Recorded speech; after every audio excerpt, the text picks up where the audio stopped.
విశ్లేషణలో మన ఇళ్లలో పనులు కూడా చక్రంగా పనులు చేసుకుంటూ పరమాత్ముడై ప్రతి ఇళ్లలో ఆరాధన భగవంతుడు ఉన్నాడు అనే ఒక భావన తెలుసుకొని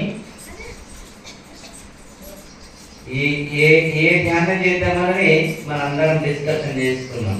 శ్వాస మీద ధ్యాస పెట్టుకుంటే ఉన్నంత స్థాయి పోతామని సనాతన శిక్షక ధర్మమే మనకు పత్రిక మనందరికి కూడా చెప్పాడు. మరి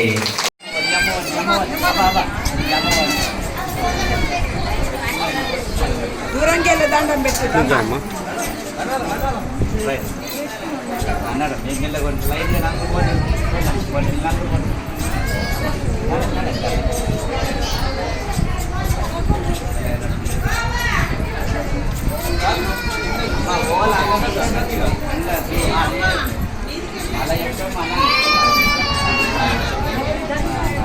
అందరికీ రుద్రాక్ష మనకు ఒక రుద్రాక్ష ఇస్తా ఉంటాం. అందరికి కూడా 8,000 5 లక్షలు అంటే 1,16,000 నేను కాంపిటేట్ చేస్తున్నా. 5 లక్షల రుద్రాక్షలు నేర్పిస్తున్నాను.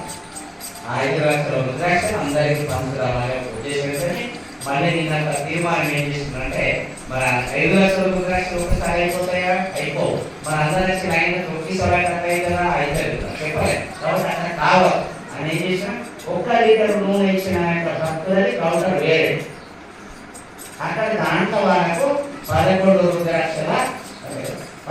రుద్రాక్షలు కొంచెం ప్రసాదం ఏదైనా ప్రసాదం ఇవ్వాలని నిన్న కమిటీలో తీర్మానం చేసుకున్నారు. వాళ్ళ కౌంటర్లు వేరే పెడతారు. అక్కడ వద్దు నేను ముందు 10 కౌంటర్లు పెడతారు. ఆ రసీ తీసుకుని అసలు తీసుకొని పోతారు. అంటే ఇప్పుడే మన చూడాలి తెలంగాణ ఎప్పుడు వచ్చినా ఇస్తారు. మన అదే రోజు వచ్చి 9 సవాళ్ళని కాకుండా మీరు ఎప్పుడు వచ్చినా రుద్రాక్ష ప్రసాదం మనకు దొరుకుతుంది.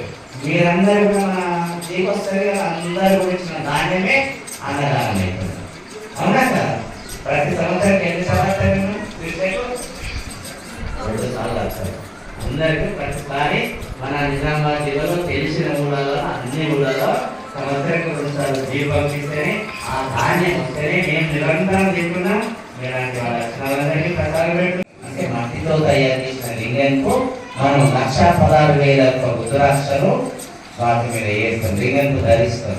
తర్వాత మన అర్చన కార్యకర్తలు భక్తులతోని ఒక 5 రుద్రాక్షలు వేసుకుంటూ మీ చేతుల ద్వారా బ్రాహ్మణులు మంత్రం చెప్తా ఉంటారు. మీ గోత్రనామాలు చదివిస్తారు. అక్కడ రుద్రం నడుస్తూ ఉంటారు. కాబట్టి ఇది 5 రోజుల కార్యక్రమం పెట్టినాం. కాబట్టి ఈ అవకాశం ఉన్న వాళ్ళందరూ కూడా దీంట్లో సన్నం చేసుకొని సమయానుకూలంగా, ఎందుకంటే శివరాత్రి నాడు ఏంటంటే మన అందరి అభిప్రాయం ఉంటుంది. శివరాత్రి నాడు వేలాది లక్షలాది మంది ఉంటారు, కానీ చేయలేం కాబట్టి ఒక 4 రోజులు 5 రోజులు ముందరు జరిపి 4-5 రోజులు ముందరు జరిపితే అందరికీ కూడా ఈ అవకాశం దొరకాలి. అంటే 1,00,000 రూపాయలు శాస్త్రం ఏం చెప్తున్నారు శివపురాణంలో 1,180 రుద్రాక్షలు వేసుకుంటే మహారుద్రుడు అంటే శివుడితో సమానమైన శాస్త్రం చెప్పేది. మరి అలాంటి పరమాత్ముడికి పార్టీకలింగం చేసి 1,16,000 2,00,000 రుద్రాక్షలతో మనం అభిషేకం చేస్తున్నామంటే ఎంత పుణ్యమలుడు, ఎంత భగవంతుడు ఆశీర్వాదం మనకు దొరుకుతారో చూడండి రాస్తారు. కాబట్టి ఈ రుద్రాక్షలు వేస్తూ మళ్ళీ మనం 5 రోజుల తర్వాత భోజనాలు అయితే కనుక శివరాత్రి 26 తారీఖు అయింది. జాగ్రత్త అంతా కూడా 26 తారీఖు మహాజాగ్రత్త. ఉదయం సాయంత్రం 1,00,000 దీపాలు 1,00,000 దీపాలు తీసుకున్నారు కాబట్టి సాయంత్రం 6 గంటలు. తర్వాత అలా దీపంలో ఒక కిలకు 80 దీపాలు అవుతున్నాయి. మేమంతా ఎస్టిమేట్ చేసినాం. అంటే ఒక దీపంకు 1 లీటర్ నూనె. ఎవరైనా సాయ శక్తులు ఉన్న వాళ్ళు ఉంటే 1 లీటర్ నూనె ఇవ్వాలి. ఈ లీటర్ వచ్చి ఎంత ఇక్కడ ఇది ఎందుకోసం చెప్తుంటే అడిగితే ఒక భగవంతుడు ఒక్కరితో ఇప్పిస్తాడు. కానీ ఈశ్వరుడు అందరిలో భాగస్వాములు ఉండాలి. ఇది అందరి అవసరం. మీరు రేపు ఇక్కడ అన్నదానం చేసుకున్నామంటే ఊరికి కాదు, మనం దాదాపు వేసి ఇక్కడ అన్నదానం చేసుకోవాలి. ఎందుకు చేయాలి? శివుడు అంటే భిక్షాలంటే ఇష్టంతోనే తీసుకుంటాడు. అమ్మవారు వేస్తూ ఉంటుంది, శివుడు తీసుకుంటా ఉంటాడు. అన్నపూర్ణేశ్వరు.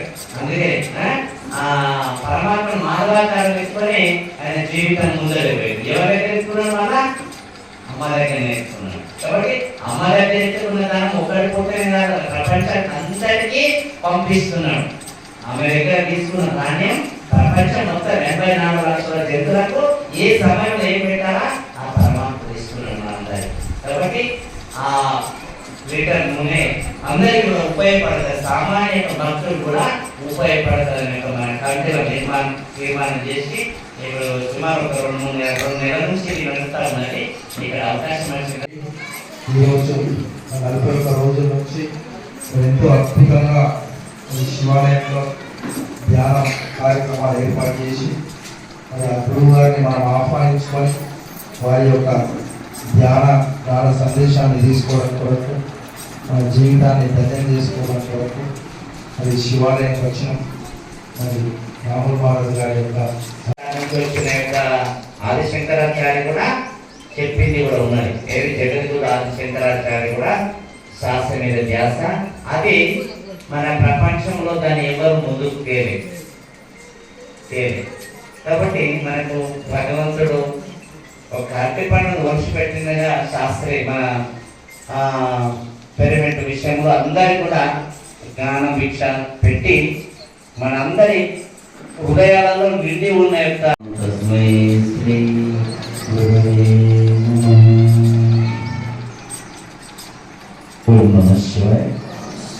ఈ క్షేత్రంలో యొక్క దేవీ దేవతలకు శాస్త్రంగా నమస్కారం చేస్తూ మన శివాలయంలో 40 రోజులుగా మీరందరూ భగవద్ ధ్యానం ఏకాగ్రత భగవద్ ధ్యానం చేసి ఈరోజు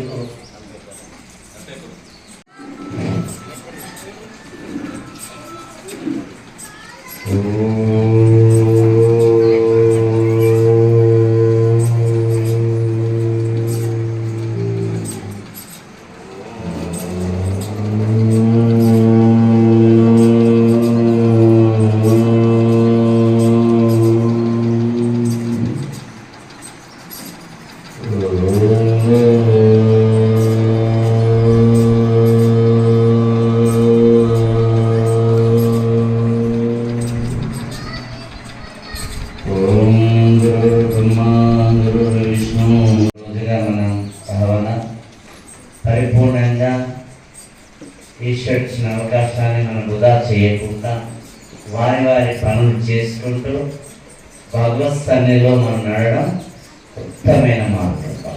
కాబట్టి 41 రోజు 20 రోజు అంతా కూడా పవిత్రమైన రోజు. అంటే మనం మొదలుపెట్టిన నుంచి కూడా పవిత్రమైన రోజే. ఎందుకోసం అంటే